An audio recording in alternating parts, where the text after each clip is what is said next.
what's up? It's Michael Giannulis from onlyonemike.com, and I have got my notes out, which means it's time for you to learn how to scale your startup.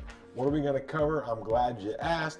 We have a lot to go over in this quick video. We are going to focus on the 5 questions you must be able to answer to find out if you're ready to actually scale your startup. Then we're going to look at 3 strategies that you can use, like right now, to scale your revenue. And then finally, we'll look at 3 more strategies that you can use to actually scale not just your revenue, but let's talk about how to scale your market share, which is very important too. I'm going to show you in this video how you can scale your startup. Let's dive in. Okay, so when you're going to scale your startup, okay, there's really 5 questions that you must be able to answer.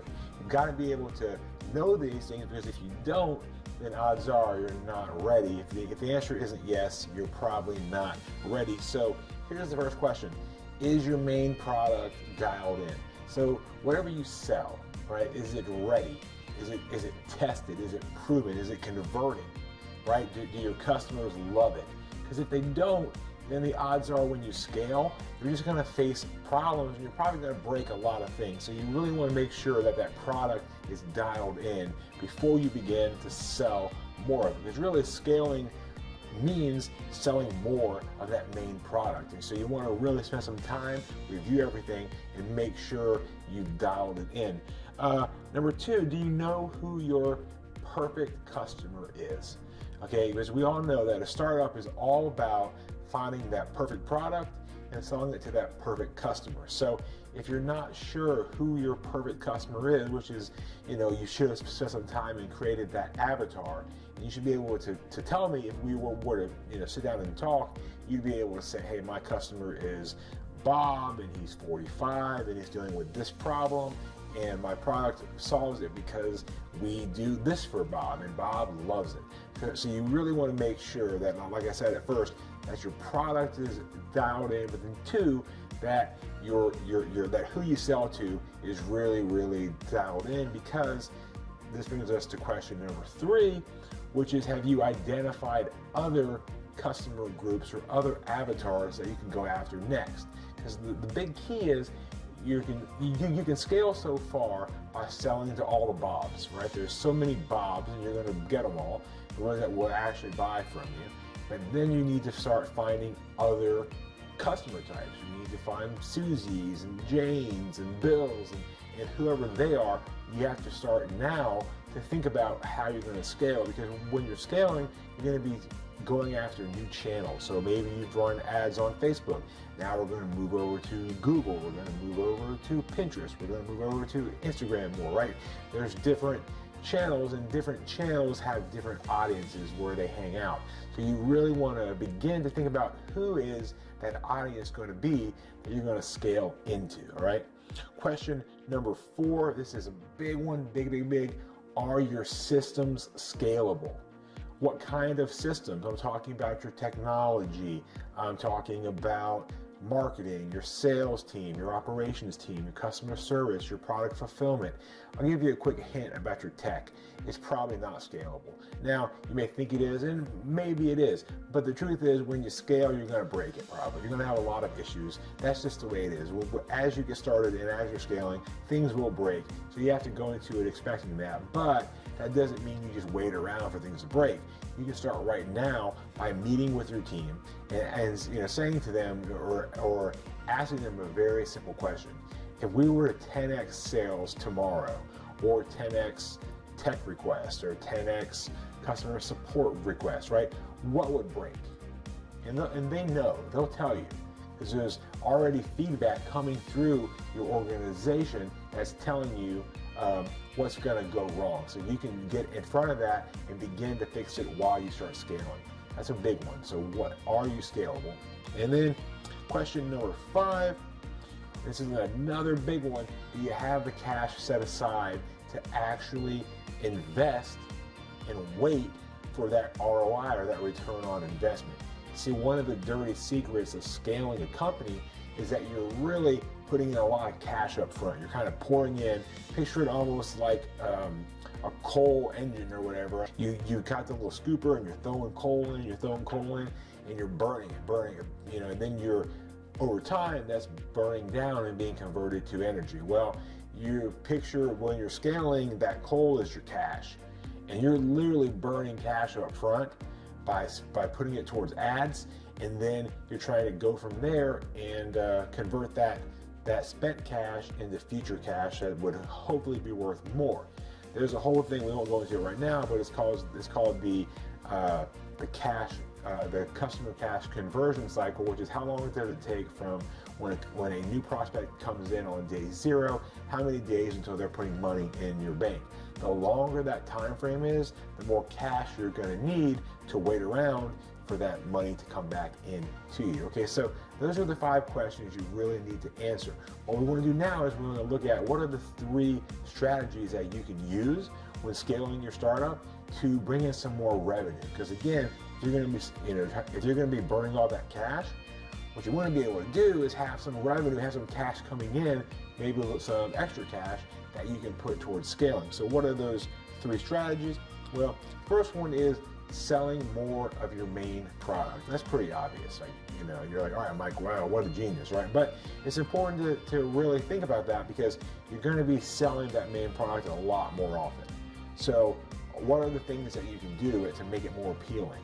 How can you maybe add bonuses to it? Add things that make it more interesting, more curiosity, like more things that help people. Can you improve on it some? Can you solve a second problem? Can you solve a third problem? Or do you already solve problems with that product, but you're not advertising it? That's a big one. Sometimes I'll come in and see that a company is saying, you know, solves X, but it also solves Y and Z. Maybe you could create a whole new campaign just on solving Y and solving Z. And that, again, would create a new audience as well, which is great because that's what it takes to scale. The second thing that you can do to scale your revenue is to figure out what else can you sell, what other products. One of my real specialties is coming in and figuring out how do you productize your knowledge or productize your current products and maybe chop them up some and to make them more valuable to your organization. So I'll give you an example. What you're going to want to do is you want to look at your current product and think, what are things that can further support that product? So let's just say you sold some type of an app and you're ready to scale it, but you don't really make that much. You might, charge $4 or $5 a month, $50 or $60 a year, and you're spending $100 to generate one sale, right? That means you're going to be going in the hole perpetually because you need more products. So one thing that you could do would be to offer one-on-one consults. You could offer setup services. You could offer extended tech support. You could offer custom app development, right? There's all these other things that you can sell, and you're going to want to do this by really dialing in your marketing funnel. And that brings us to point number 3 on how to scale revenue, which is that you can actually increase your price point. I know it sounds crazy, but a lot of times the best thing that you can do is to increase your price, especially because if you're ready to scale, that means that most likely you've got more brand built now. You think people are more aware of who you are. You're going to have testimonials and success stories and case studies and all those fun things that serve as social proof. You just maybe have a larger social following. So all these things can translate into more trust, and more trust in your brand can translate into you being able to charge more prices, more higher prices. The other thing that you could also do is just look at how do you reduce churn? How do you reduce people that refund the product? How do you keep people on the product longer? How do you get them to consume it if they were to purchase it, right? And you do these things because that will help to increase LTV, which is lifetime value. You want to get your customers to spend more with you. So the longer they stay, the higher the chance they'll buy other products from you, which will be continuing to build out like we talked about.